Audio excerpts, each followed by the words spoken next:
Hi, my name is Mike. This is part 2 of the training of the 144,000, a dream given to Erin. Carry on. Our instructor was not someone anyone would want to go against. Take the top 100 military leaders at all time and combine them into one, and you would still be no match for this leader. His face was chiseled, though he had strong features. His eyes were green and so kind. His skin was medium olive in tone, and his hair was dark and shoulder length. His structure was rock solid in muscular strength. There was zero fat on him. He also stood now over us by at least 2 or 3 feet in height. When he smiled, his teeth were perfect, while an earthly instructor could be treating us as if we were foolish over all the stuff we had brought. He was kind about it instead. Perhaps I would have been too, as we were all way off base on what supplies God would require of us for the climb. He didn't mock us or belittle us at all. He had plainly been expertly trained by God himself to train us and have compassion on our lack.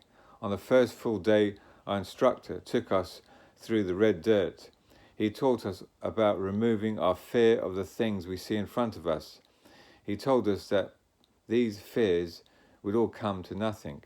We then came against threats common to the desert terrain. These included scorpions, snakes, spiders, and other poisonous things.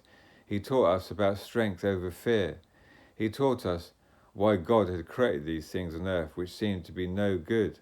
The angel taught us that God allowed us to be afraid in order to understand fear and to then ask for the tools to stand against these. These things are to be either crushed and removed or handled for God's purposes under heaven. He showed us how to pick them up and handle them without threat or what they could do to us. These were definitely not something I would have ever imagined as doing. This was our first day of training. We then returned to base camp. There was an amazing meal waiting for us, as well as music. There was a type of television screen which we could see the other thousands gathered at the base of God's mountain. We all dined and worshipped God together. When it was time to sleep, the most amazing beds were already prepared for us. We fell asleep under what must have been the metal roof, now turned into glass. I say this because we could now see billions of stars in the heavens. We could see it in such clarity that we were all amazed. The next morning, the angel woke us up to pray, worship, and have breakfast. It was now the next full day of training. I was so excited that I blurted out a question for our angel instructor. This is what he said, or she said. Are these base camps closer? We are going closer and closer to the mountain of God. Yet there doesn't seem. Instructor, smiling as he interrupted, we will always return during training to our base camp. Don't worry, as this will become much easier, yet more difficult as we go. This will become clearer each day. None of us really fully understood what he was talking about. We somehow knew that we soon would.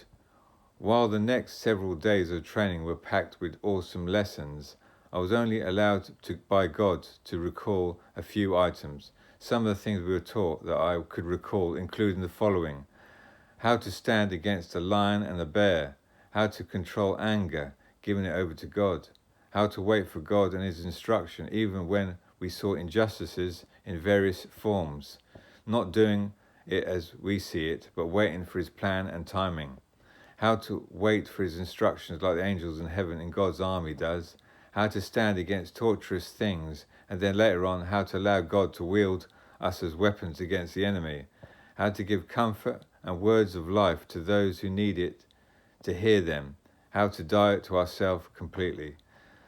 The training was interesting because I noticed that some things were very easy for some of us and more difficult for others. The main purpose of all of this instruction was to yield to God and his will completely. What was particularly interesting was that those who were more skilled and educated in the worldly sense were more difficult for the angel to train than those who were less skilled and educated. I'll do part 3. God bless.